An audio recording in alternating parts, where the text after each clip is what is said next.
नमस्कार साथियों, सहारा ग्रुप और सहारा ग्रुप की पैरा बैंकिंग से जुड़ी खबर आपके बीच में लेकर आया हूँ।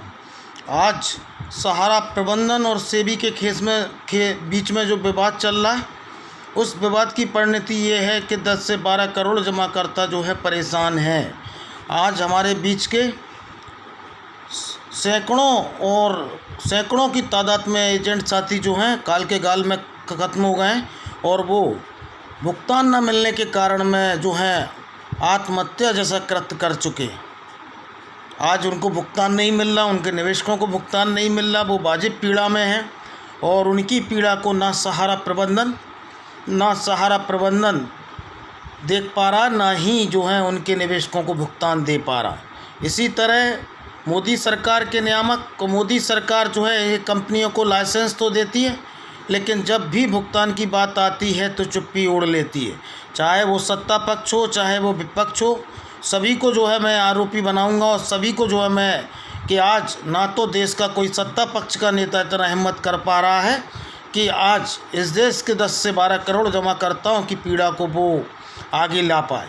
आज मोदी सरकार और इनके जितने भी नियामक हैं, चाहे वो सेबी हो, इन्होंने क्यूसॉप को लाइसेंस दिया, हाउसिंग एवं रियल एस्टेट की कंपनियों को लाइसेंस दिया, चाहे आपका जो है नियामक सेंट्रल रजिस्ट्रार हो, इन्होंने कई सोसाइटियों को, मल्टी स्टेट सोसाइटियों को जो है लाइसेंस दिया गया, अलग अलग राज्यों से लाइसेंस लिया और एक श्रृंखलाबद्ध तरीके से लोगों का जो है निवेश करवाया।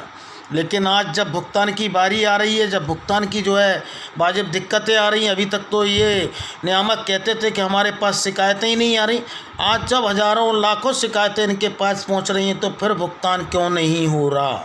ये कुछ वाजिब प्रश्न हैं।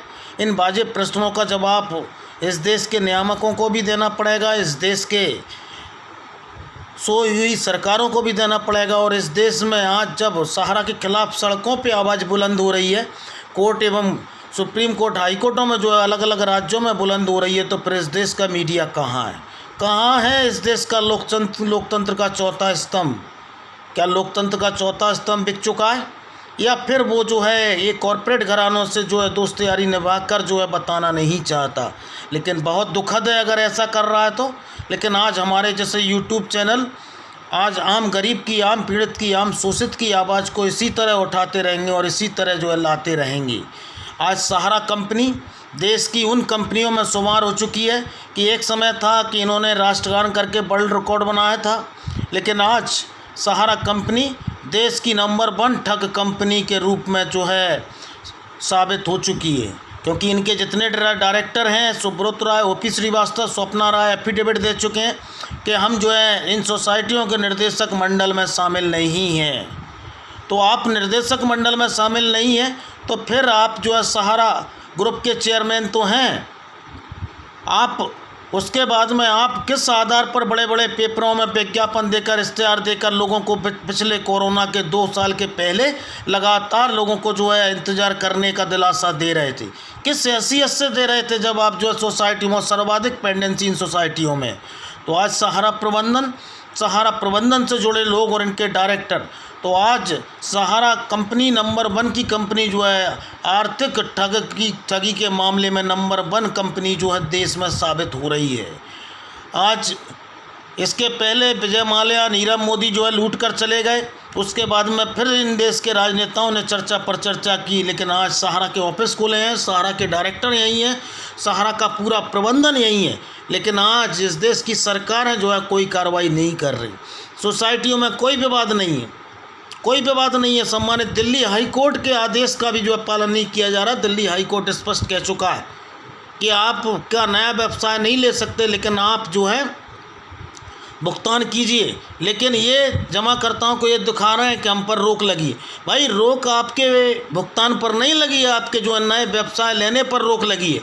और किस तरह से ये दिल्ली हाई कोर्ट का जो है माखौल उड़ा रहे हैं कि दिल्ली हाई कोर्ट ने इनके नए व्यवसाय पर और जो है मंथली एवं जो है डेली के जमा करने पर रोक लगाई थी, तो सादा कागज़ पर चोरी छिपे चोर दरवाजे से ये लोग पैसा जमा करवा रहे हैं। ये सीधा दिल्ली हाई कोर्ट का जो है उल्लंघन है। तो आप ज़्यादा से ज़्यादा शिकायतें सेंट्रल रजिस्टर में भेजें, अपने हक के लिए लड़ें। और किस तरह से आज मोदी सरकार एवं देश के राजनीतिक पार्टियों के अलग अलग नेता चुप हैं तो समझ से परे है। क्या इस देश में प्रजातंत्र है? क्या इस देश में लोकतंत्र है? क्या आप इसी के लिए आज इन नेताओं को, इन सरकारों को चुन के भेजते हैं? लेकिन अगर ऐसा ही माहौल रहा तो आगामी जो है लोकसभा चुनाव में हम सहारा एवं सहारा जैसी सैकड़ों कंपनियों के पीड़ित लोग इस चुनाव का जो है बहिष्कार करेंगे। इस चुनाव का जो है बहिष्कार करेंगे, ना हम वोट देंगे ना हमारा निवेशक वोट देगा। वो करीब 20 से 25 करोड़ जो है सैकड़ों कंपनियों से ठगी से पीड़ित निवेशक हैं। तो हमको एक मंच पर एक जगह आने की ज़रूरत है और संगठित होने की ज़रूरत है और सहारा जैसी आर्थिक माफिया कंपनी को जो है जवाब देने की ज़रूरत है। तो ज़्यादा से ज़्यादा मेरे चैनल को जो है लाइक भी कर दें, सब्सक्राइब भी कर दें और जागरूक बने। हर जगह जो इनकी शिकायत करें, चाहे वो नियामक हो, चाहे जो हाई कोर्ट एवं सुप्रीम कोर्ट हो। तो ज़्यादा से ज़्यादा PIL दाखिल करें और अपने हक के लिए लड़ना सीखें, क्योंकि लड़ेंगे तो ही जो है जीत पाएंगे। ज़्यादा से ज़्यादा मेरे चैनल को लाइक करें, सब्सक्राइब करें, ग्रुपों में शेयर करें। बहुत बहुत धन्यवाद, आभार।